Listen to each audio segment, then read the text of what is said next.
नमस्कार जी, स्वागत सत्कार अभिनंदन राम राम जय श्री कृष्ण राधे राधे। कैसे हैं आप सभी? स्वागत है आप सभी का। मेरे प्यारे साथियों, हम बात कर रहे थे आधुनिक भारत की। हमने एक बार देखा रफली कि हम आधुनिक भारत में क्या क्या पढ़ने वाले हैं। इससे एक आइडिया लग जाता है कि हाँ, बेसिकली हम आधुनिक भारत में इन टॉपिक्स को कवर करने वाले हैं। टॉपिक्स को समझने के लिए कोई इतना ज्यादा पजल्ड होने की आवश्यकता यहाँ पर नहीं है। ठीक है, नवीन जी कह रहे हैं आवाज नहीं आ रही है। एक सेकेंड रुकिए,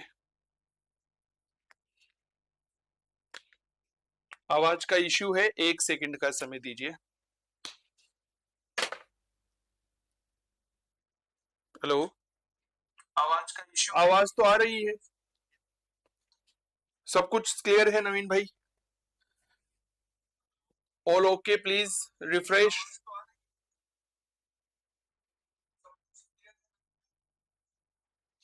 एक बार कमेंट करिए जितने भी प्यारे साथी जुड़े हुए हैं, क्या आवाज का इश्यू आ रहा है?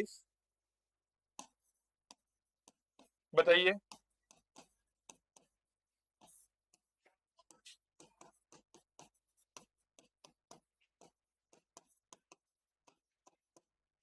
बताइए, प्रॉब्लम है? एक बार आप रिफ्रेश करिए।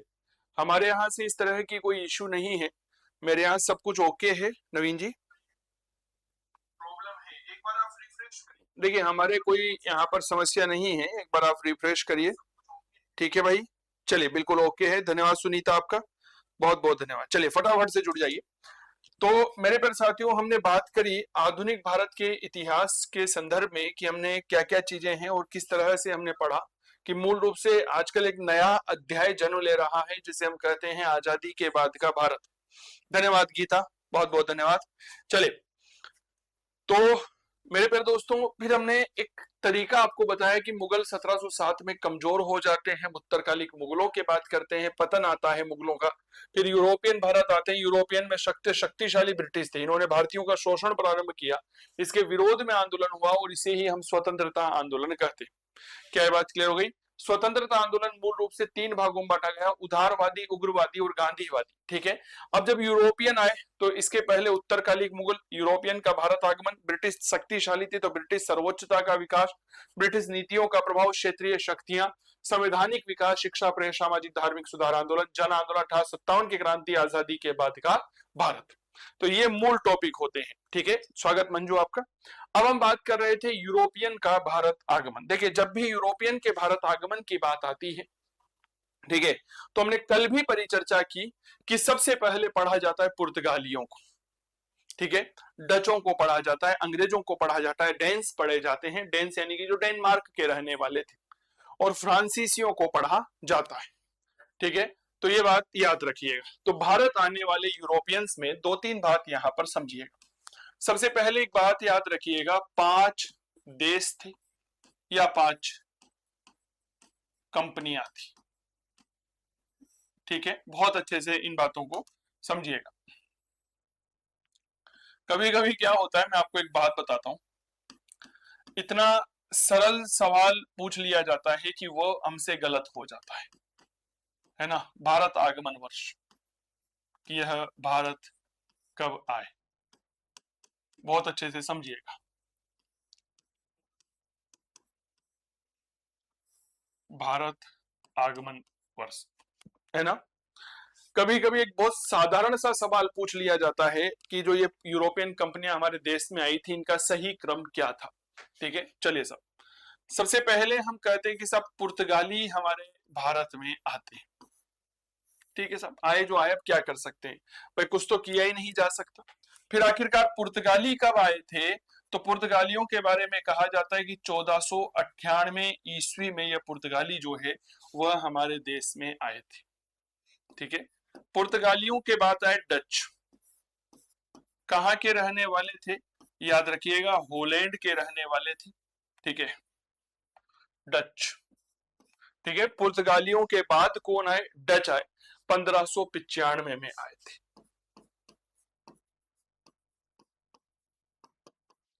डच के बाद में तीसरा जो नंबर आता है वह आता है अंग्रेजों का।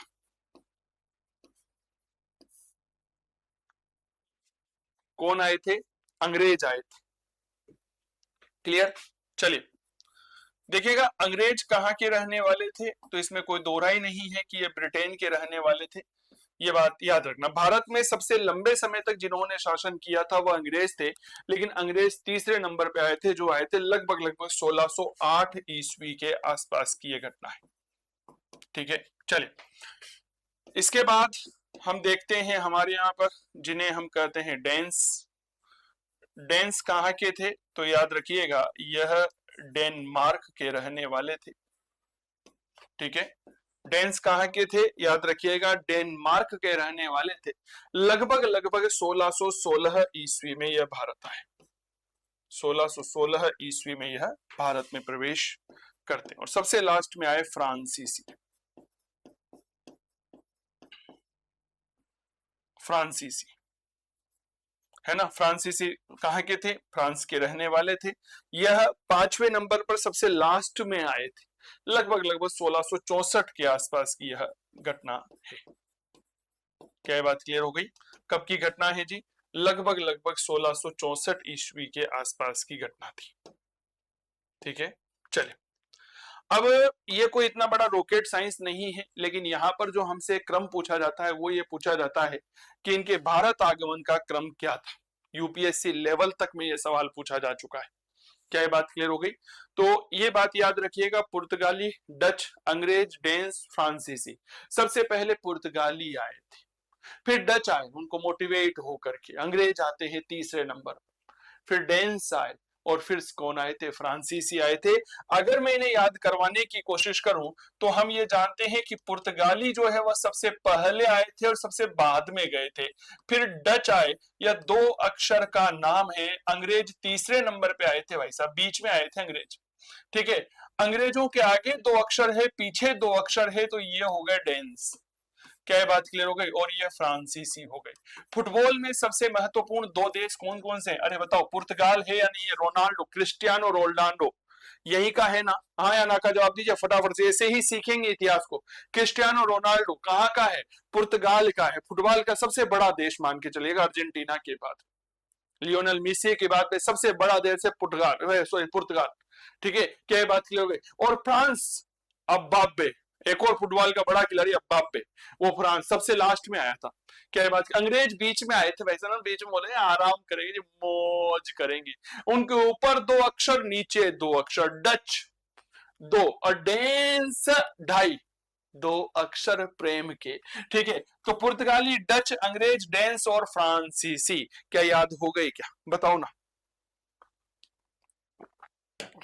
फटाफट से सूचना उपलब्ध करवाइए।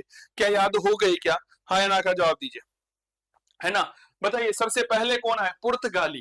ठीक है ना, सबसे बड़ा देश पुर्तगाली है ना, फुटबॉल का सबसे बड़ा देश। फिर आए डच, फिर कौन आए मेरे दोस्त? फ्रांसी, अंग्रेज आ गए, फिर डेंस आए और फिर फ्रांसीसी आए थे। ये बात थोड़ा सा ध्यान रखिएगा। चलिए अब एक बात जो आपको यहां पर समझनी है, भारत आगमन के मार्ग कैसे थे, है ना? ठीक है ना, क्या भारत कहीं तरह से पहुंचा जा सकता था क्या? है जी, क्या भाई एरोप्लेन में आ गए, पानी के जहाज से आ गए, स्थल मार्ग से आ गए, मोटरसाइकिल से आ गए? ना, ऐसी कोई सुविधा नहीं थी।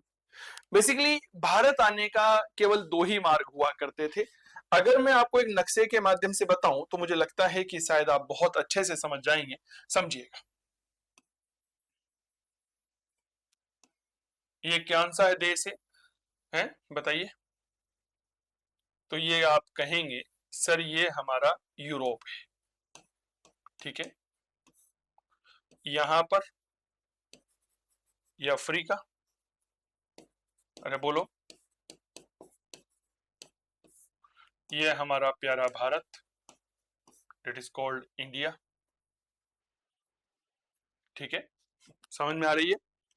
बस हम सब करते जाना, चीजें क्लियर होती चली जाएगी।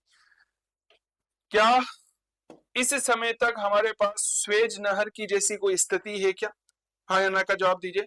क्या भाई स्वेज नहर है क्या कि पानी का जहाज यहां से रवाना होता है? ये मान लीजिए हमारा पानी का एक जहाज है।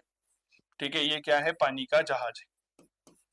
ये यहां से रवाना हुआ तो इसके माध्यम से इधर से निकल जाएगा ना, ऐसा कोई रास्ता हमारे पास है ही नहीं। अगर इस पानी के जहाज को इंडिया आना है तो आपको यहां पर पहुंचना पड़ेगा, जिसे हम कहते हैं Cape of Good Hope. Am I right और रॉन्ग, जिसे हम कहते हैं उत्तर आशा अंतरीप। क्लियर? यहां पर आपको विश्राम करना पड़ेगा और इसके बाद आपको भारत पहुंचना पड़ेगा। तो पहला मार्ग तो यह हो गया, ठीक है। आपके पास क्या दूसरा मार्ग ये वाला है क्या? हाँ या ना का जवाब दीजिए कि आप यहां से चलें, पैदल चलें, पैदल चल करके भारत आए, ठीक है। तो पहला मार्ग तो पैदल मार्ग हो गया, ठीक है। हम क्या कह सकते हैं? पैदल मार्ग, या हम इसे स्थल मार्ग भी कह सकते हैं कि पहला एक मार्ग तो स्थल मार्ग हो जाता है, और जो दूसरा मार्ग है वह है जल मार्ग, कि भाई दूसरा क्या है? जल मार्ग है। इन दो ही रास्तों से भारत पहुंचा जा सकता है, दूसरा कोई और रास्ता नहीं। अब याद करिए हमारे भारत के इतिहास को, जब हम 10वीं 11वीं शताब्दी का इतिहास पढ़ते हैं, भारत में अरब आक्रमणकारी, तुर्क आक्रमणकारी पढ़ते हैं, तो तुर्क आक्रमणकारी इसी स्थल मार्ग से हमारे देश में आए थे। क्या मैं ठीक कह रहा हूं क्या? लेकिन एक समय ऐसा आया जब यह स्थल मार्ग बेहद ज्यादा कठिन हो गया, क्योंकि भारत की केंद्रीय शक्ति बहुत मजबूत हो गई थी। मोहम्मद बिन कासिम गजनवी और गोरी जब भारत में आए ना, तो उस समय भारत की केंद्रीय शक्ति इतनी ज्यादा मजबूत नहीं थी, क्योंकि भारत के इतिहास में संक्रमण काल चल रहा था, पूर्व मध्य काल चल रहा था। भारत का इतिहास छोटे छोटे कालखंडों में बटा हुआ था। क्या ये बात क्लियर हो गई? भारत का इतिहास छोटे छोटे राजवंशों में बटा हुआ था। उसके पहले हमारे भारत को हर्षवर्धन ने केंद्रीय शक्ति प्रदान की, उसके पहले गुप्तों ने, उसके पहले मौर्यों ने, तो किसी की हिम्मत नहीं हुई। क्या मैं ठीक कह रहा हूं क्या?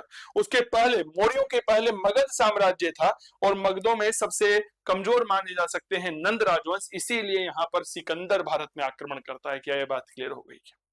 और जब सम्राट हर्षवर्धन का देहांत हो गया, तो साम्राज्य का विभाजन हो गया, और परिणाम तो छोटे छोटे राजवंश उदय होने लगे, शक्तियां कमजोर होने लगी, इसलिए यहां पर संभव नहीं था। और जब यूरोपियन भारत में आए, ठीक है, चाहे पुर्तगाली हो, चाहे वो डच हो, चाहे अंग्रेज हो, चाहे डेंस हो, चाहे फ्रांसीसी हो, उस समय कहीं ना कहीं हमारे भारत में सल्तनत की सत्ता थी, मुगलों की सत्ता थी, जिन्होंने भारत को एकता के सूत्र में बांध रखा था। इसीलिए स्थल मार्ग से तो संभव था ही नहीं, तो ये आए जल मार्ग के माध्यम से। क्या ये बात क्लियर हो गई क्या आप लोगों की? कि अंग्रेज जो है वह जल मार्ग के माध्यम, हम पढ़ते ना, वास्को डी गामा 3 पानी के जहाजों के साथ केरल के कालीकट बंदरगाह पहुंचा था। एक नाविक जमोरीन नाम का व्यापारी था, उसके सॉरी अब्दुल मनीद नाम का व्यापारी था, उसकी सहायता से जमोरीन नाम का हिंदू राजा था, उसके समय आया था। कंसेप्ट क्लियर हो रहा होता ना तो सूचना उपलब्ध करवा देना बस, ठीक है।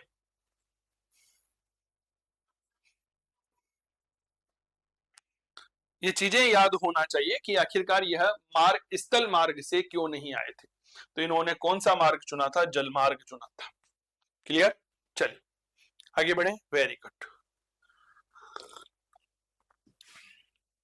देखिए, सबसे पहले हम किसकी परिचर्चा कर रहे हैं? पुर्तगाल।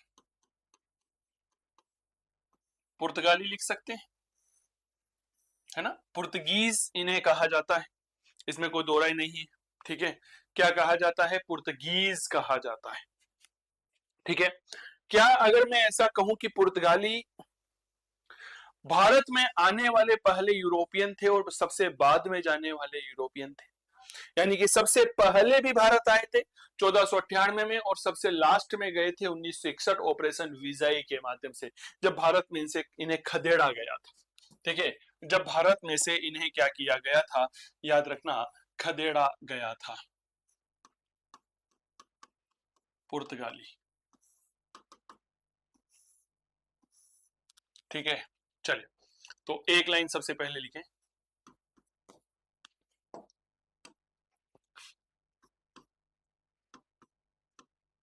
भारत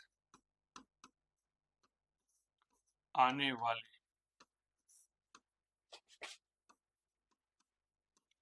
पहले यूरोपियन वह भारत आने वाले पहले यूरोपियन कब आए? 1498 ईस्वी। वह भारत से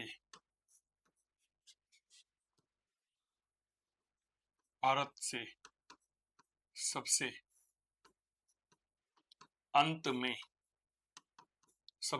में जाने वाले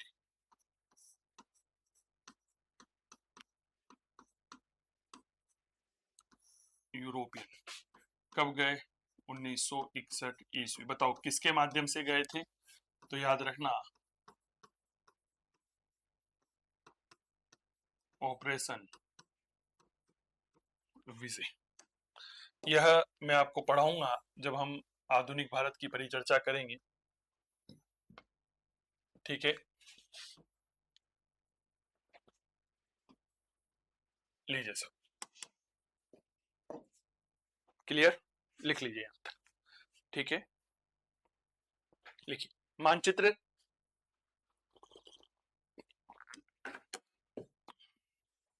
नक्शे हैं आप लोगों के पास? अगर आप नक्शा नहीं रखते हैं तो मेरा निवेदन रहेगा आप लोगों से कि भारत का नक्शा या तो आप बनाना सीख लीजिए। अगर भारत का नक्शा बनाना नहीं सीखते हैं तो एक काम करिएगा, 5-7 भारत के नक्शे मार्केट से ले आइएगा, ठीक है। भारत का नक्शा बनाना कोई बहुत ज्यादा मुश्किल नहीं है। 4 लाइनें ऐसे खींचेंगे, ठीक है। 2 तो ऊपर जिनमें जोड़ नहीं होगा, एक नीचे वी वाला, एक इधर दिल बना दो, एक इधर बना दो, एक इधर बना दो, ठीक है। बहुत आसान है भारत का नक्शा बनाना। क्यों आसान है और क्यों बनवा रहा हूं? यह इसलिए बनवा रहा हूं ताकि इतिहास को बहुत आसानी से सीखा जा सके, ठीक है। चलिए, एक प्रश्न अभी हाल ही में पेपर में पूछा गया, ठीक है। एक शब्द दिया था, इस शब्द के बारे में विद्यार्थियों से पूछा और बड़े विद्यार्थी कंफ्यूजन हो गए। कप्पक डाबू। प्रश्न पूछा गया, समझिएगा, आधुनिक भारत के इतिहास में कप्पक डाबू क्यों लोकप्रिय रहा? बता सकते हैं क्या? बेहद ही अच्छा और बेहद ही शानदार प्रश्न। इसीलिए मैं कहता हूं कि जब भी इतिहास पढ़ो पूरी तरह से नया पढ़ो, अपडेटेड पढ़ो, ताकि इतिहास को आनंद के साथ पढ़ा जा सके, ठीक है। कोई बात नहीं, अभी चर्चा करते हैं। सबसे पहले हम यहाँ पर थोड़ा सा अभ्यास करते हैं, एक छोटा सा नक्शे के माध्यम से समझने का, क्योंकि मैं जो है वह मानचित्रों का प्रयोग करते हुए इतिहास पढ़ाता हूं, ठीक है। सबसे पहले हम यूरोप बना रहे हैं, ठीक है। ये जूते की आकृति का हमारा यूरोप है साहब। इसको मिलान करिए, ये भारत आ गया हमारा प्यारा देश। Hello India. यहां पर हमें अफ्रीका बनाना जरूरी है। क्यों जरूरी है? क्योंकि हम अफ्रीका बनाएंगे तभी जाकर के हम हमारे भारत के इतिहास को समझ सकते हैं। ये बात ध्यान रखिएगा, ठीक है। क्लियर हो रही है आवाज? ऑडियो वीडियो सब क्लियर है ना? देखिए साहब, यहां पर एक देश पड़ता है जिसे हम कहते हैं पुर्तगाल। पुर्तगाल का एक यात्री है जिसका नाम है वास्को डी गामा, ठीक है। क्या नाम है पुर्तगाल के एक व्यक्ति का? वास्को डी गामा, ठीक है। ये पानी के 3 जहाज मूल रूप से, वैसे तो 4 जहाज अपने साथ लेकर चला था, लेकिन 3 जहाज जो मुख्य माने जाते हैं, साहो गैब्रियल, साहो राफेल, कार्वेल, और एक छोटा सा जहाज और था जो मालवाहक जहाज की श्रेणी में आता है, नाम था बोरियो। मूल रूप से ये 4 जहाजों को लेकर के रवाना होता है। कहां से रवाना हुआ? पुर्तगाल से रवाना हुआ, यह बात ध्यान रखिएगा। यहां से रवाना हुआ, मोजाम्बिक नाम के देश में पहुंचा, ठीक है। वहां पर इसके कुछ साथी थे, कुल मिलाकर के लगभग लगभग 170 लोग थे जिनको लेकर के रवाना हुआ था। क्या ये बात क्लियर हो गई? सर, समय के साथ मोजाम्बिक पहुंचा, मध्य अफ्रीका पहुंचा, और मध्य अफ्रीका पहुंचने के बाद लगातार समुद्र में रहने के बाद जो उसके साथी थे 170 लोग, उनके दांतों में स्कर्वी नाम का एक रोग हो गया था। स्कर्वी नाम के रोग से यह लोग पीड़ित हो गए, ठीक है। तो यहां पर यह लगभग 1 महीने रुकता है और यहीं पर इसकी मुलाकात होती है अब्दुल मनीद से। तो इसका सहायक कौन बना? ध्यान दीजिएगा, अब्दुल मनीद। यह कौन था? यह मूल रूप से गुजराती व्यापारी था, ठीक है। कौन था यह? गुजराती व्यापारी था, और इसे हम क्या कह सकते हैं? एक प्रकार से कमांडर था या हम इसे क्या कह सकते हैं? जहाज में क्या होता है? पायलट होता है। इसी अब्दुल मनीद ने वास्को डी गामा को भारत का रास्ता बताया कि भैया घबराओ मत, हम आपको लेकर के आएंगे। ये रवाना हुआ, यहां से चला, चल करके इसको वास्को डी गामा को रवाना करते हैं। ये रहा भाई साहब, रवाना हो रहा है हमारा वास्को डी गामा। ये इसका पानी का जहाज जो पुर्तगाल से रवाना हुआ, ये चला चला चला गुजरात के किनारे किनारे चलते हुए यहां पहुंचा। यह जो स्थान है इसे कहा जाता है केप ऑफ गुड होप, यानी कि अगर केप ऑफ गुड होप, ठीक है ना, गुड होप यानी कि उत्तर आशा अंतरीप, उत्तर आशा अंतरीप, ठीक है, ये उत्तर आशा अंतरीप इसे कहा जाता है। ठीक है, इसकी खोज 1487 ईस्वी में की गई थी। किसके द्वारा की गई थी? बार्थोलोम्यू डियास के द्वारा की गई थी। मैं कोशिश कर रहा हूं कि चीजें आपको साथ के साथ में क्लियर करता चलो। क्या ये बात क्लियर हो गई क्या?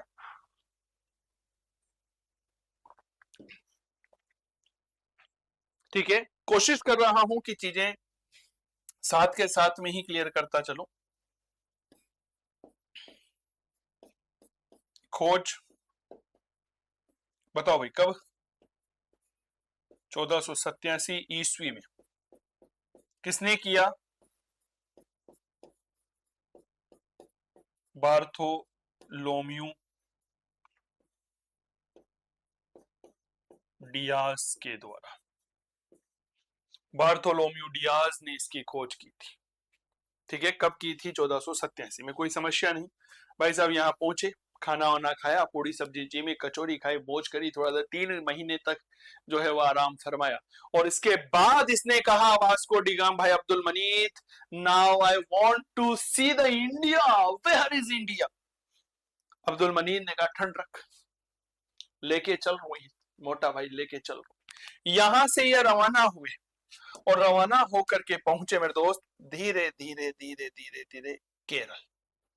ये लो साहब, समझ में आ गई क्या बात? हाँ या ना का जवाब दीजिएगा। तारीख थी 20 मई की, सन था 1798 ईस्वी। अरे बोलो हाँ या ना का जवाब दो। तारीख थी 20 मई की, सन था 1798 और ये लोग कहां पहुंचे? इस केरल नाम की एक जगह पर पहुंचे। क्या ये बात क्लियर हो गई क्या? चलिए अब थोड़े से इतिहास को समझने की कोशिश करते हैं। बहुत अच्छे से जानिएगा, बहुत अच्छे से लिखिएगा। देखिए सब, पर्टिकुलर ये जो जगह थी इसे क्या कहा गया? केरल में पड़ती है। ठीक है, केरल में एक जगह है कालीकट। ठीक है, कालीकट का नया नाम क्या है आपको पता है? नहीं पता तो मैं बता देता हूं। वहां की सरकार के द्वारा कुछ समय पहले कालीकट का नाम बदल दिया गया है। अब इसे कहा जाता है कोझिकोड। कोझिकोड, कालीकट के एक बंदरगाह था जहां पर इसने पानी का जहाज खड़ा किया था, उसे कहा जाता है कपक डाबू बंदरगाह।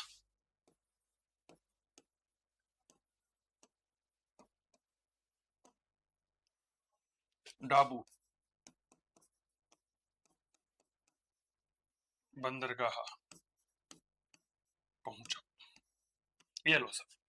तो बताओ भाई कौन सा बंदरगाह हो गया? तो मेरे दोस्त याद रखिएगा, अगर आपकी छोटी सी आप माफी चाहूंगा, आपके एग्जाम में अगर एक सिंपल सा छोटा सा प्रश्न पूछ लिया जाए, कपक कबाडू बंदरगाह कहां पर पड़ता है? तो कालीकट के में है, जहां पर सबसे पहले वास्को डी गामा पहुंचा था। क्लियर? यहाँ का एक हिंदू राजा हुआ करता था, नाम था जमोरीन। ठीक है, यहां का हिंदू राजा नाम था जमोरीन। ठीक है, हिंदू राजा जमोरीन था। कुछ किताबें यहां पर हमें यह बताती है कि जमोरीन नाम का कोई राजा नहीं हुआ। जमोरीन मूल रूप से मेरे प्यारे साथियों याद रखिएगा, यहां पर रहने वाला जो राजा था उसकी उपाधि थी। ठीक है, क्या है क्या नहीं है उसके बारे में कुछ कह नहीं सकते, लेकिन हाँ हम इतिहास में इतना पढ़ते हैं कि यह मामला यहाँ पर कुछ इस तरह से था। चीजें समझ में आ रही है? ये यूरोप है, ये हमारा भारत है, और ये अफ्रीका है। अब आप सोचिए हम कहां से शुरू किए थे? वास्को डी गामा से शुरू किए। वास्को डी गामा ने अब्दुल मनीद मिला, गुजराती व्यापारी था, कमांडर था, पायलट था। इसने सहायता की, और सहायता कर करके ये इसे 20 मई 1798 को गुजरात के केरल के कालीकट बंदरगाह या कालीकट जिसे कोझिकोड कहा जा रहा है, यहाँ के कप्पक डाबू बंदरगाह लेकर आया। अब यहाँ पर क्या हुआ साहब, पहले से ही अरब व्यापारी बसे हुए थे। आज एक बात बताइए, मैं अगर आपके गांव में आता हूं, आपके गांव में कोई अच्छा व्यापार करने आता हूं, बाहर से आया हुआ हूं, क्या ये बात क्लियर हो गई क्या?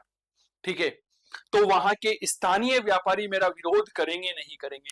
सर यहां पर यानी कि केरल में पहले से ही कौन थे? अरब व्यापारी बसे हुए थे, मुस्लिम व्यापारी बसे हुए थे। इन मुस्लिम व्यापारियों ने वास्को डी गामा का विरोध किया था। ये मैं इसलिए लिखवा रहा हूं क्योंकि जब हम आगे बढ़ेंगे, ठीक है, जब क्या बढ़ेंगे, हम आगे बढ़ेंगे, तो मेरे प्यारे साथियों याद रखिएगा, यह अरब व्यापारियों के साथ यह पुर्तगाली जो है वह क्या करेंगे? संघर्ष करेंगे। क्या ये बात क्लियर हो गई क्या? और अरब व्यापारियों को हराया जाएगा यहां पर। ठीक है, चलिए लिखिए वास्को डी गामा, अरब यहां के, यहां के अरब या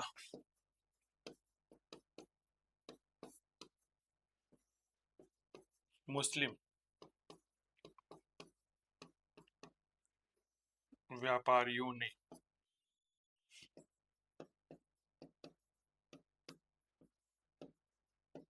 वास्को डी गामा का विरोध किया। भाई ये क्या लेने आ गए? हम तुम्हारे पेट पे लात मारने के लिए आ गए। ठीक है, ये लाइन इसलिए लिखवा रहा हूं, याद रखिएगा, क्योंकि आजकल किस तरह के सवाल पूछे जाने लगे, कौन सा सही है कौन सा गलत है, इस तरह के सवाल आने लगे हैं, तो याद रखिएगा। क्या ये बात क्लियर हो गई क्या? हाँ या ना का जवाब दीजिएगा। ठीक है, अब दो तीन बातें वास्को डी गामा के बारे में याद रखना। कितने लोग आए थे? लगभग लगभग 170 लोग आए थे। 4 प्रकार के जहाज लेकर आए। पहला जहाज साओ गैब्रियल था, दूसरा साओ राफेल था, तीसरा कार्वेल था, और चौथा बोरियो था। क्या ये बात क्लियर हो गई? हाँ या ना का जवाब दीजिएगा। ठीक है, ये इसलिए लिखवा रहा हूं क्योंकि मान लीजिए निम्नलिखित में से एक सवाल आपके पूछ लिया जाता है, निम्नलिखित में से उस जहाज का चयन करिए जिस जो वास्को डी गामा के साथ भारत नहीं आया था। जब ये वास्को डी गामा वापस जाता है यहां से मसाले लेकर के, तो एक जहाज खराब हो गया था, नाम था साहो राफेल, उसको ये जला जाता है। वो जलाया क्यों था? ताकि भारतीय लोग जो है वह जहाज बनाने की तकनीक को नहीं सीख सके, इसलिए इसने उस जहाज को जला दिया था। अब सोचो, इतिहास बड़ा गजब का इतिहास है, बेहद खूबसूरत है इतिहास। ठीक है, तो क्या मैं ऐसा कह सकता हूं क्या कि पुर्तगाली यात्री था कौन? Vasco da gamma. ये भारत आया समुद्री मार्ग के माध्यम से, इसीलिए कहा जाता है, क्या कहा जाता है कि पुर्तगाली पहले यूरोपियन थे। वास्को डी गामा पहला यूरोपियन था जिन्होंने यूरोप से भारत के लिए सीधे समुद्री मार्ग की खोज की थी। हाँ ना का जवाब दीजिए। इसीलिए तो हम क्या पढ़ते हैं कि पुर्तगाली या वास्को डी गामा वह था जिसने भारत की खोज की थी। पढ़ते नहीं पढ़ते? बताइए, पढ़ते नहीं पढ़ते? ये इसीलिए पढ़ते हैं। ठीक है, क्या ये बात क्लियर हो गई? चलिए लिखे आगे। अब दो तीन बातें और लिखते हैं, देखिए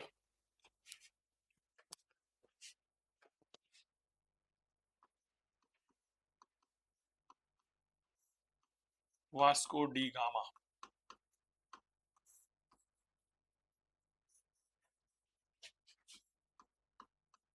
170 साथियों के साथ भारत आया।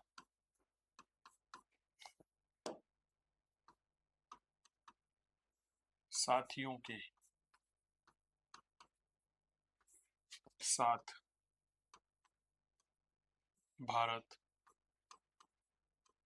आया। 4 जहाज थे। नंबर 1, पहला नाम आता है Sao Gabriel.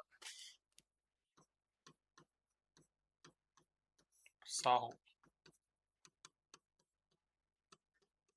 Gabriel. Number 2 Sao Raphael, बाद में जला दिया इसे, बाद में जला दिया गया, जला दिया। ठीक है, साहो राफेल, ये बहुत इंपॉर्टेंट है। एक एक शब्द, परीक्षा की पद्धति बदल गई है तो आपको पढ़ने का तरीका बदलना पड़ेगा। एक आया था कार्वेल, कार्वेल। ठीक है, कोई ज्यादा परेशानी तो नहीं हो रही है ना? बहुत अच्छा। एक याद रखिएगा, बोरियो, बोरियो लिख लो, बोरियो। ठीक है, लिख लीजिए। चीजें क्लियर, समझ में आ रही है? रुचि, स्वागत है आपका।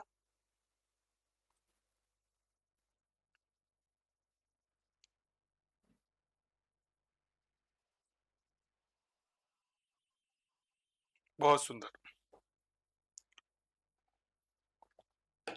लिख लिया।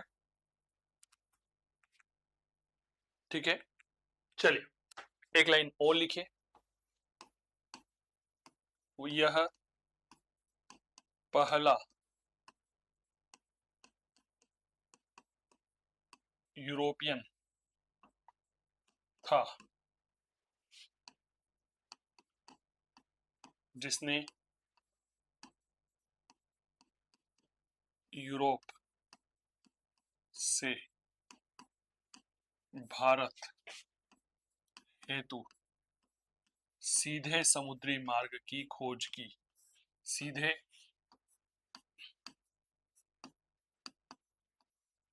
समुद्री, सीधे सीधे समुद्री मार्ग की खोज की। लिखिए,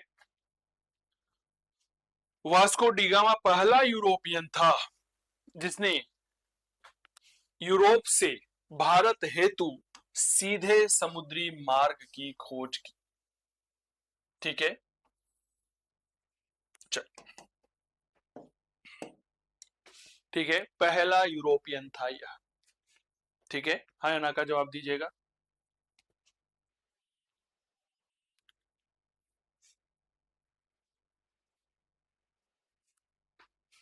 एक लाइन और लिखवा रहा हूं, पुर्तगाल पहला देश था। पुर्तगाल पहला देश था। बस, बहुत एक लाइन ही बहुत है, पुर्तगाल तथा पुर्तगाल पहला देश था। लो बस, ठीक है, तथा पुर्तगाल पहला देश था। इसमें मुझे नहीं लगता कि लिखवाने की आवश्यकता है क्योंकि वास्को डी गामा स्वयं पुर्तगाली था।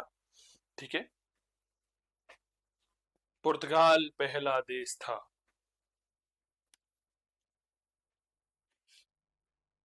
समझ में आ गई? बहुत आराम से एक एक चीज को बहुत विस्तार से लेकर के हम बात करेंगे, ये बात ध्यान रखिएगा। अब देखिए, यहां पर हमने क्या पढ़ा कि वास्को डी गामा केरल के कालीकट के कपक डाबू बंदरगाह पर पहुंचा था। तो ये लाइन एक बार दोबारा से हम विस्तार से लिखने का प्रयास कर रहे हैं, समझिए। ठीक है, लिखिए, प्रसिद्ध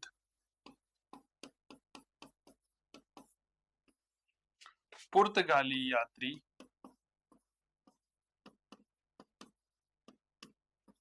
Vasco da gamma, D gamma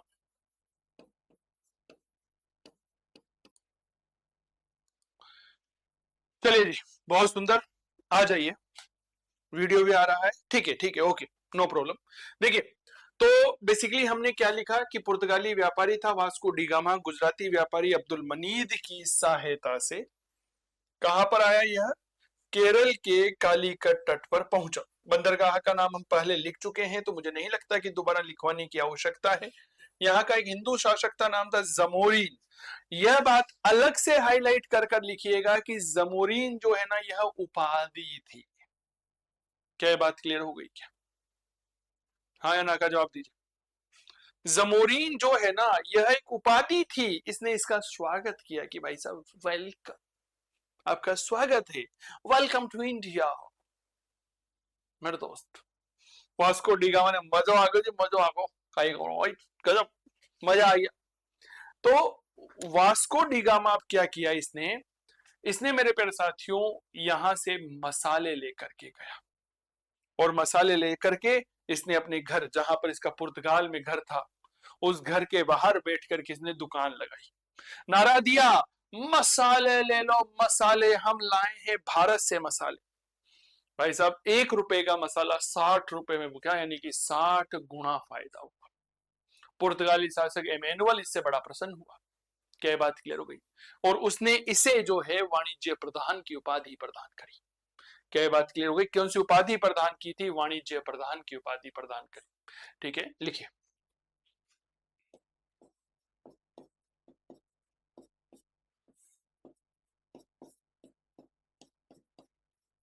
Vasco da gamma Bharat से मसाले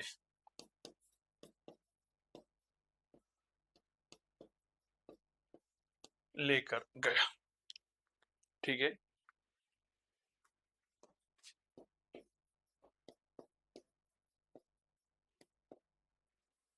मसाले, केरल यो भी मसालों का प्रदेश कहा जाता है, आपको पता होगा। जिनसे इसे 60 गुना, जिनमें इसे, ऐसा लिखिए, जिन्हें बेचने से इसे,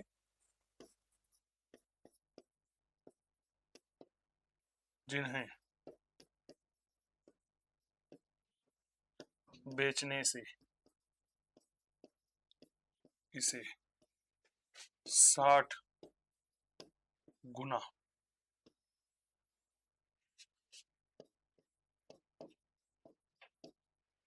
फायदा हुआ। यह प्रश्न आपकी यूपी प्रवक्ता भर्ती परीक्षा में पूछा गया है, ये 60 गुना वाला, कि कितना फायदा हुआ था जी? 60 गुना फायदा हुआ था। क्या बात क्लियर हो गई? लिखिए अगली लाइन। पुर्तगाली शासक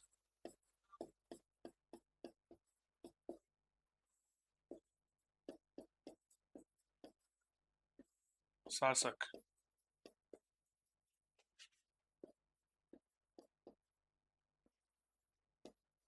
एमेनुअल ने इसे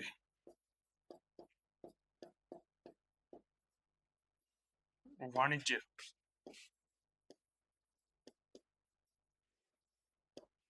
प्रधान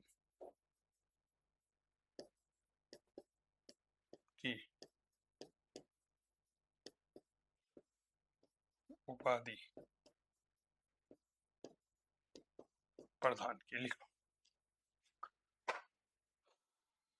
लिखिए, यहां तक लिखिए, आराम से लिखिए, जल्दबाजी नहीं है। पुर्तगाली शासक एमेनुअल ने इसे एक उपाधि प्रदान करी।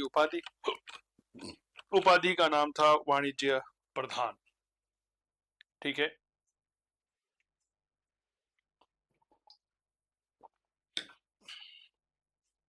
पुर्तगाली शासक एमेनुअल ने इसे वाणिज्य प्रधान, मैं दावे के साथ कह सकता हूं, अब तक आपने ये बात तो बिल्कुल नहीं पढ़ी होगी, जमोरीन जो है ना, यह एक तरह से क्या था? उपाधि थी। क्या मैं ठीक कह रहा हूं क्या?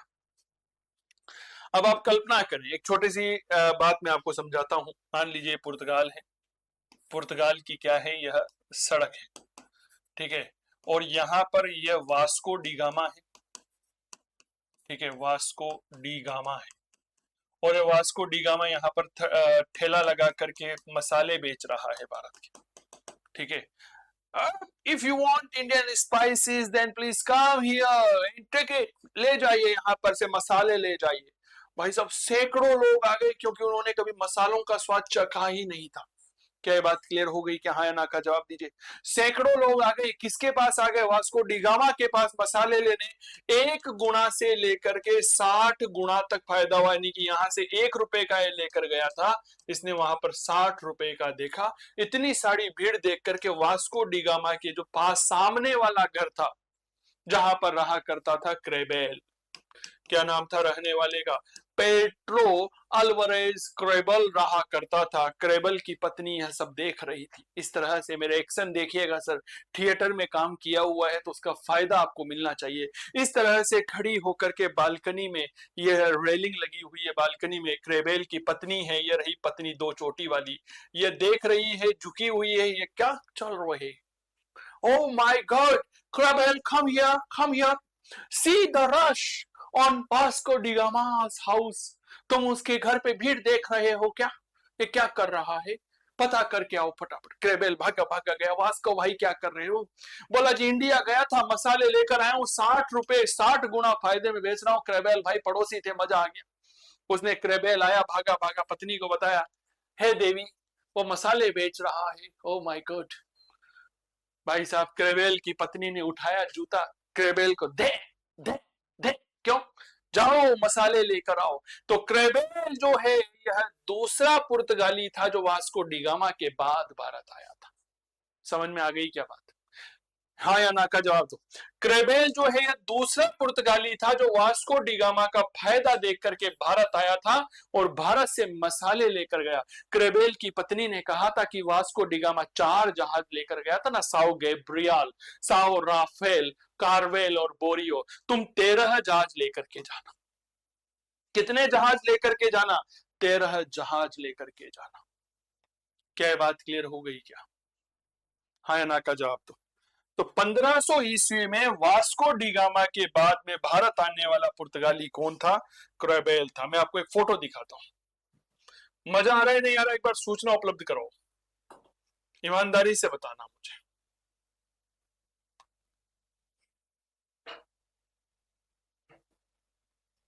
कुछ फोटोज मैंने डाउनलोड किए थे आप लोगों के लिए।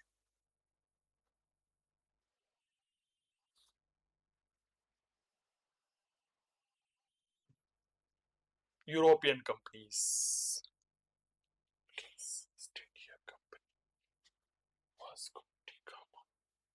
सर ये फोटो आप देखिए, ये जो चित्र आप देख रहे हैं ना, नजर आ रहा है? याद करिए मैंने आपसे क्या कहा था। ये रहा आपका पुर्तगाल, ठीक है? पुर्तगाल से यह रवाना होता है, रास्ता भटका, वापस गया, फिर वापस आया, है ना? ये रहा आपका सेंट हेलेना द्वीप पहुंचा, ठीक है? यहां से ये केप ऑफ गुड आया, ठीक है? यहां से ये टट टट चलता हुआ कालीकट पहुंचा था, ठीक है? ये वास्को डिगामा का मार्ग है। वास्को डिगामा फर्स्ट जो 1497 से 99 ईस्वी तक भारत रहा था, यह वास्को डिगामा का रास्ता। यहां पर आप देखिएगा यह पुर्तगाल है, ठीक है? ये केप ऑफ गुड होप है और यहां पर आप देख रहे होंगे तो यह कालीकट है। जब ये वापस जा रहा था तो आप यहाँ पर इस तरह से लाइनिंग देख रहे होंगे, ग्राफिकल लाइंस।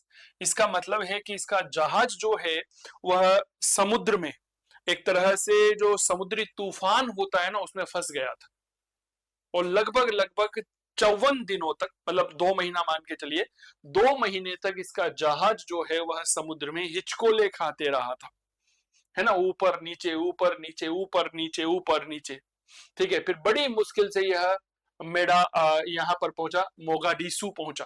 वहां पर इसने थोड़ा विश्राम किया और उसके बाद फिर उसने योजना बनाई और फिर वापस यह रवाना हुआ और लिस्बन पहुंचता है। इसीलिए मेरे प्यारे साथियों ध्यान रखिएगा, लिस्बन एक जगह है, वहां पर सबसे पहला जो ब्रिज बनाया गया था, पुलिया बनाई गई थी ना, उस लिस्बन की पुलिया का नाम क्या था? Vasco da Gama bridge. क्या है बात क्लियर? हाँ ना का जवाब दीजिए फटाफट से। वास्को डिगामा ब्रिज, ये है मेरे दोस्त वास्को डिगामा। ये जो आप चित्र देख रहे हैं ये कौन है? ये है वास्को डिगामा, वास्को डिगामा, ठीक है? ये वास्को डिगामा है और यह रहा वास्को डिगामा जो जमोरीन के दरबार में आया था। चित्र में आप देख पा रहे होंगे, अरे बोलो। ये है वास्को डी गामा, जमोरीन के दरबार में, जमोरीन के दरबार में। ठीक है, वास्को डी गामा कहां पहुंचा? जमोरीन के दरबार में पहुंचा था। ठीक है, और यहाँ पर एक छोटा सा नक्शा, ये आपके पूरा आधुनिक भारत में काम आएगा। यहाँ पर कोझिकोड डिस्ट्रिक्ट है, केरला में पड़ता है। ये कंप्लीट कोझिकोड डिस्ट्रिक्ट का नक्शा है, जिसे हम क्या कहते हैं? कालीकट कहते हैं। ये रहा कालीकट, और इसी कालीकट में मेरे प्यारे साथियों याद रखिएगा, इस जगह पर आकर के इसने अपने पानी के जहाज को रोका था। ठीक है, यहीं पर लंगर डाला था इसने। ठीक है, बहुत लंबे समय तक यहाँ पर रहता है यह, और भारत ने रह करके भारत की प्रथाओं को सीखा। इतिहासकार लिखते हैं, मैं आपको बताता हूं मेरे दोस्त, बहुत अच्छे से समझिएगा। इतिहास को पढ़ना बहुत अच्छा लगता है। आधुनिक भारत की इतिहास की किताब आती है, डॉक्टर रामलखन शुक्ल ने लिखी है, दिल्ली विश्वविद्यालय से प्रकाशित होती। यह कहते हैं कि साहब जमोरीन जो है वह नाराज था। किससे? वास्को डी गामा से। थोड़ा सा इतिहास की आंतरिक बातों को समझने की कोशिश करिएगा, जो कोई नहीं बताता। कहा जाता है कि जमोरीन नाराज था। किससे नाराज था? याद रखना, वास्को डी गामा से। क्यों? क्योंकि इसने भारतीय परंपरा के अनुसार जमोरीन का अभिवादन नहीं किया था। समझ में आ गई क्या? इसका मतलब आप इस तरह से समझिएगा कि मान लीजिए मैं आपके घर पर आता हूं, ठीक है, और मुझे आपके घर की परंपराओं के बारे में कोई जानकारी नहीं। ठीक है, तो मैं आया और मेरा कर्तव्य है कि मैं आपका अभिवादन करूं कि नमस्कार साहब, मैं आ गया हूं, स्वागत है आपका। वास्को डी गामा कालीकट आया, तो इसने जमोरीन का अभिवादन नहीं किया भारतीय परंपरा के अनुसार। तो जमोरीन नाराज हो गया कि यार कैसा आदमी, मेरा खुद का अभिवादन नहीं कर रहा, मैं राजा हूं, ये तो कल का एक यात्री आदमी है, कम से कम राजा का तो अभिवादन करे, ऐसा कहा जाता है। इसीलिए जब वास्को डी गामा कालीकट से वापस जा रहा था, तो अपने साथ 5 भारतीय लोगों को लेकर गया था। ये भारतीय लोगों को इसलिए लेकर गया था ताकि वहां पर जाकर के पुर्तगालियों को भारतीय संस्कार सिखा सके, ताकि जो अगला पुर्तगाली आएगा उसके साथ कोई दिक्कत नहीं होगी। क्या ये बात क्लियर? ये कंसेप्ट है, यह क्या है? यह विश्लेषण है जिसकी चर्चा हर कोई नहीं करता। ठीक है, चलिए, अभी मैंने थोड़ी देर पहले क्या कहा कि आया 60 गुणा इसको फायदा हुआ। मेरे दोस्त, इस बात से एक तरह से जेलेसी, जलन होने लगी किसे? क्रेबेल की पत्नी को। नाम था पेड्रो अल्वारेज क्रेबेल, दूसरा पुर्तगाली था। 1500 ईस्वी में भारत आया था। लिखिएगा, लिखिए 1500 ईस्वी में। नाम याद रहेगा ना? देखिए, ये रहा वास्को डी गामा, है ना? अब लिखिए पेड्रो पेट्रो अल्वारेज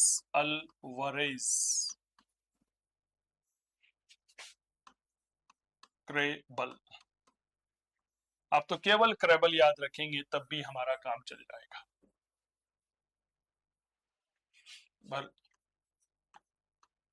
दूसरा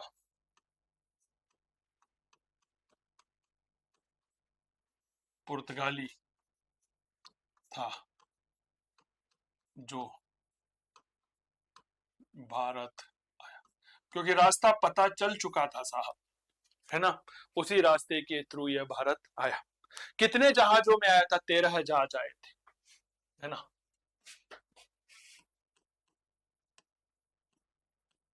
13 जहाज। एक समय ऐसा आएगा जब पुर्तगाली भारत आएंगे तो 165 तक जहाज ये लेकर आए थे, 165। ठीक है, अब ये दूसरे भारत आ गया।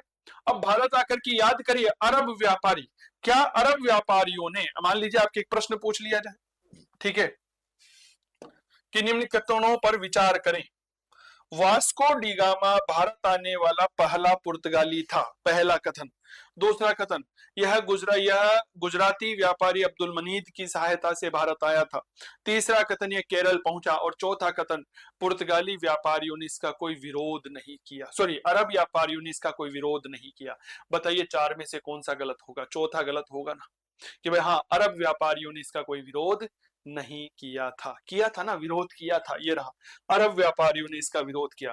तो इसका मतलब मेरे प्यारे साथियों, जब पेड्रो अल्वारेज क्रेबेल भारत आएगा, हाँ या ना का जवाब दीजिएगा, तो इस पेड्रो अल्वारेज क्रेबेल का भी तो विरोध होगा। अरब व्यापारियों ने गजब का विरोध किया, नारे लगाए, क्रेबेल वापस जाओ, पुर्तगालियों वापस जाओ। अब चूंकि ये 13 जहाज लेकर आया था, कहीं सारे सैनिक लेकर आया था अपने साथ, तो अरब व्यापारियों के साथ संघर्ष हुआ जिसमें क्रेबेल जीत गया। ठीक है, तो पहला पुर्तगाली कौन था जिसका अरबों के साथ संघर्ष हुआ था? याद रखना मेरे दोस्त, वह क्रेबेल था। इसे लिखिए, इसका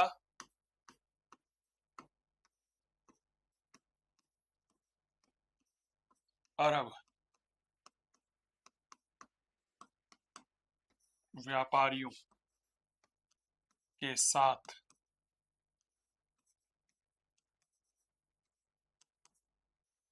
संघर्ष हुआ।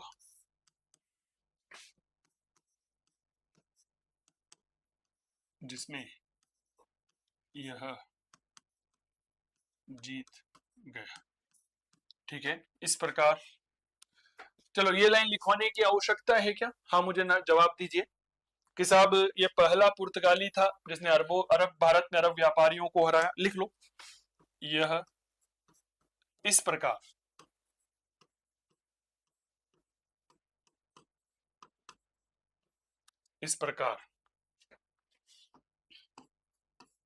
यह पहला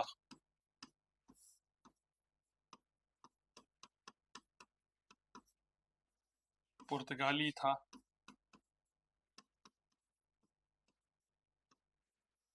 जिसने भारत में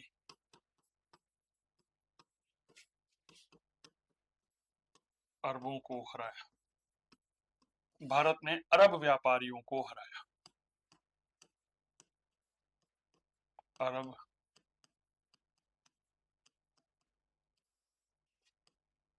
व्यापारियों को हराया, अरब व्यापारियों को हराया। ठीक है, गीता जी कह रही हैं nice class sir, thank you ma'am, thank you.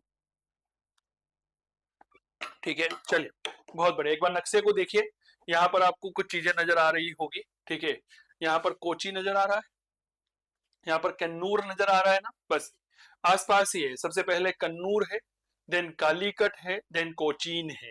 तो यह इतना गजब का व्यक्ति था, इतना मित्रवत था, चूंकि जब वास्को डिगामा भारत गया था ना, भारत से वापस पुर्तगाल गया था ना, तो मेरे दोस्त अपने साथ 5 भारतीयों को लेकर गया था। मैंने अभी थोड़ी देर पहले कहा आप लोगों से, ठीक है, लेकर गया था ना।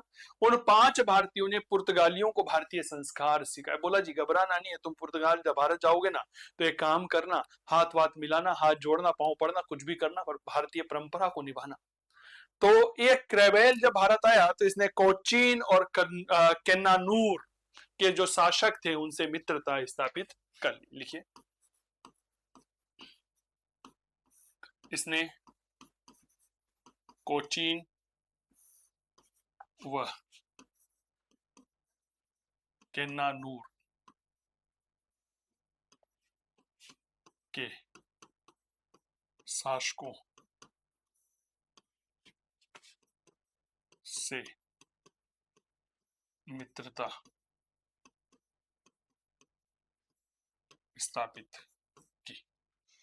कोचीन और केन्नानूर के शासकों से क्या कर ली? मित्रता स्थापित कर ली। Now we are the friends, my dear friend, है ना, माय डियर फ्रेंड कोचीन के। मजा आ गया, है ना, गाना बजने लगा, दिल बोले हड़प्पा। क्या बात क्लियर हो गई? अब भाई साहब क्रेबेल यहाँ से कई सारे मसाले लेकर गया, उसको भी कहीं गुना फायदा हुआ। वास्को डिगामा की पत्नी ने बोला जी वो देखो, तुमने बताया था ना ऐसा करना, वो देखो तुम्हारी छाती पे आके मूंग डोल रहे हो, तुम जाओ। भाई साहब बेचारा वास्को डिगामा 1502 ईस्वी में पुनः भारत आया। ठीक है, ध्यान रखना वास्को डिगामा पहली बार कब आया? 20 मई 1498 को।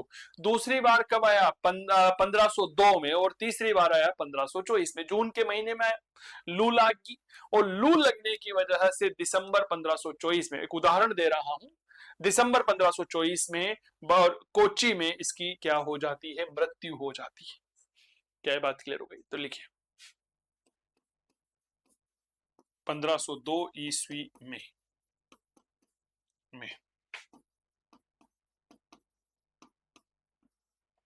वास्को डी गामा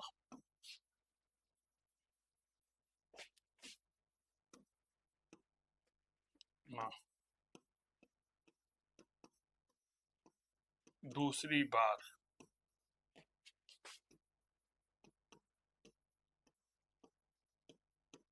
भारत आया 1524 ईस्वी में।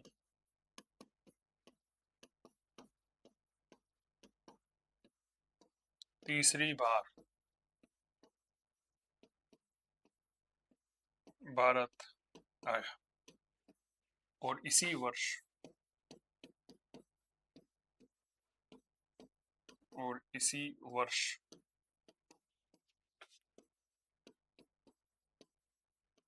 कोच्चि, जिसे हम कोचीन कहते हैं, कोचीन में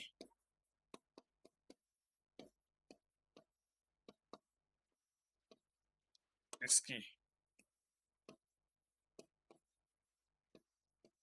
मृत्यु हो गई। तो वास्को डिगामा भारत आया, बार बार आया, 3 बार आया, और अंतोगत्वा वास्को डिगामा जो है वह भारत में ही मर गया। क्या बात क्लियर हो गई? लिख।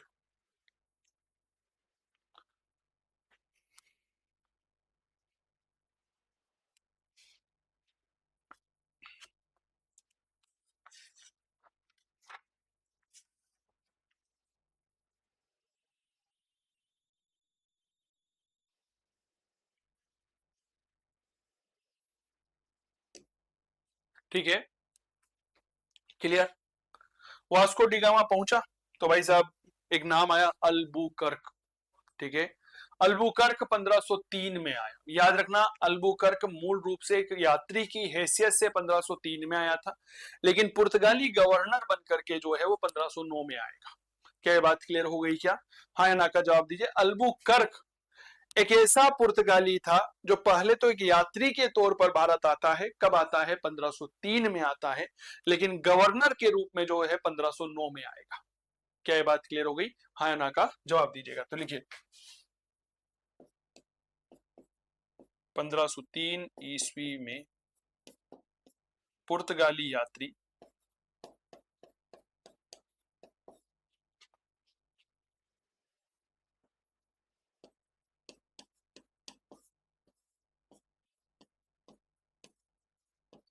अल्बुकर्क, ठीक है, नाम याद रहेगा ना, अल्बुकर्क,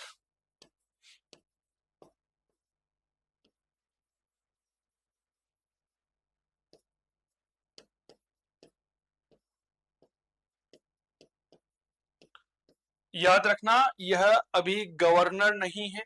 मैं फिर बता रहा हूं, यह गवर्नर नहीं है। ठीक है, ये यात्री है। गवर्नर कब बनेगा? 1509 में बनेगा। ठीक है, लिखिए। अब अल्बुकर्क आया, बोला जी यार ऐसे काम नहीं चलता कि हम आते हैं चले जाते हैं, भारत में रहेंगे कहां पर? हमारे तो घर ही नहीं है, यहाँ पे टापरो ही नहीं है जी, मकान ही नहीं है, हम कहाँ रहेंगे? सड़क पे रहते हैं, फुटपाथ पे रहते हैं, किसी राजा के यहाँ चले जाते हैं, बोलते भिक्षाम दे ही, वो कुछ रोटी पानी डाल देता है, हम खा लेते हैं जी। ऐसे काम नहीं चलेगा। एक काम करो, कोची अपना ही है, केरल का वहां का राजा जो है ना अपना ही है जी, बिल्कुल मित्र है। पाँव पकड़ लिया, मालिक घर बनाने की अनुमति दे दो बाबा, भंडारा करवा दो बाबा। कोची के शासक ने कहा जा, 2 बीघा जमीन पड़ी है, ले ले, भंडारा करवा ले। तो इस अल्बुकर्क ने कोची के शासक की अनुमति से केरल के कोची में जो है वह पहला पुर्तगाली केंद्र स्थापित किया, जिसे हम कारखाना कह सकते हैं। क्या ये बात आपको पता थी क्या? इसने 1503 ईस्वी में कोचीन में, कोचीन कहां पर? केरल। कोचीन में पहला पुर्तगाली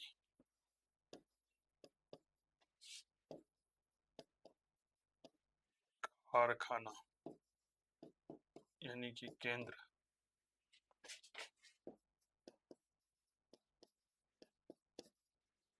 स्थापित किया।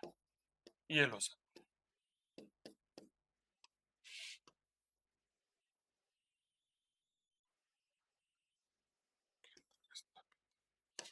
क्लियर? दो तीन बात समझिए। पहली बात यह समझिएगा कि केरल आने वाला पहला पुर्तगाली कौन था? वास्को डी गामा, एक यात्री की हैसियत से आया। दूसरा क्रेबेल था। तीसरा कौन था? वास्को डी गामा था, 1502 में आया था। चौथा अल्बुकर्क था, आया भाई साहब मकान बना लिया जी।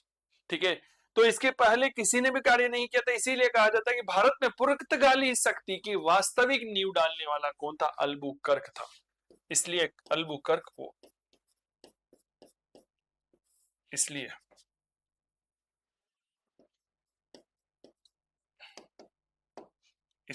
यह भारत में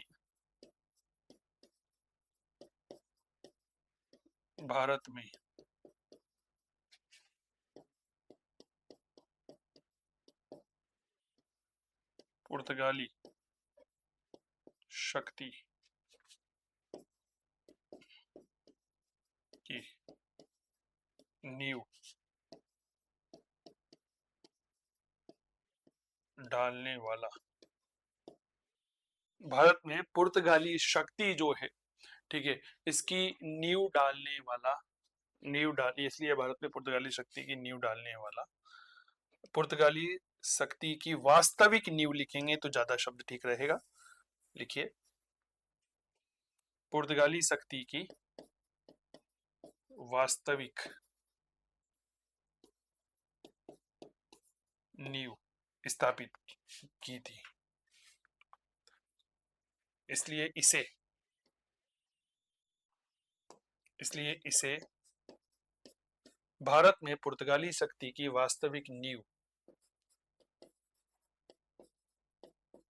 स्थापित करने वाला कहा जाता है, माना जाता है। करने वाला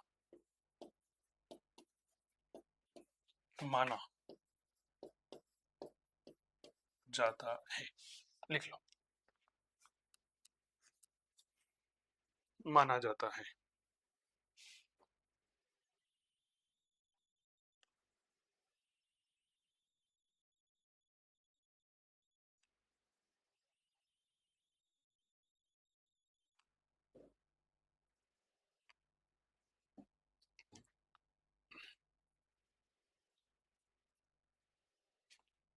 भारत में पुर्तगाली शक्ति की वास्तविक नींव स्थापित करने वाला अल्बुकर्क।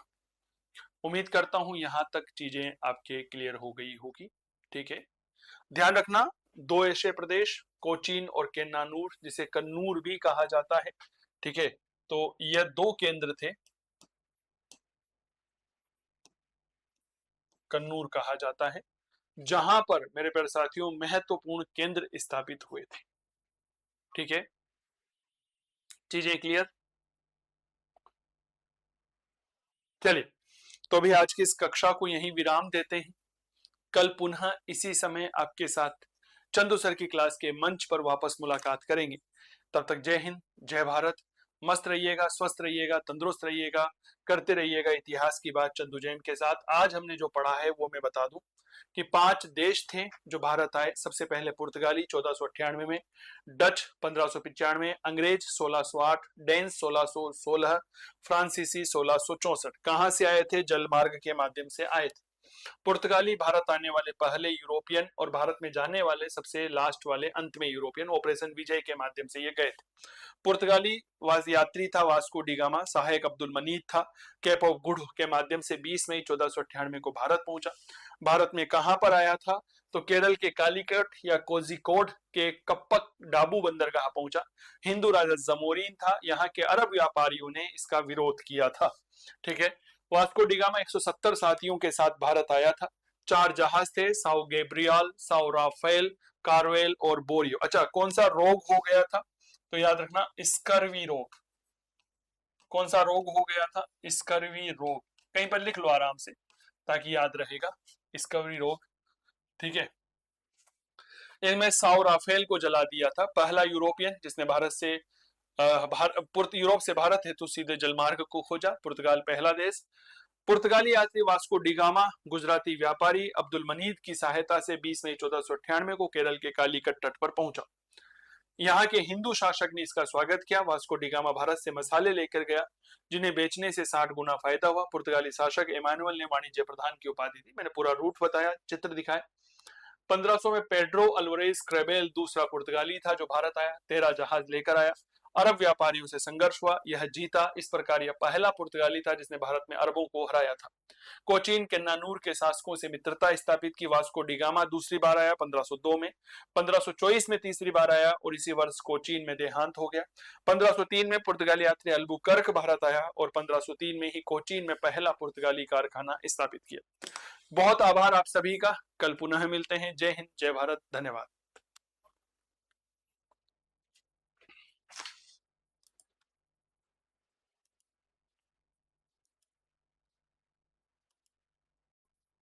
गुजराती व्यापारी अब्दुल मनीद की सहायता से, मनीद की सहायता से 20 मई 1498 को केरल के कालीकट पहुंचा। केरल के कालीकट तट पर पहुंचा, जहां के हिंदू शासक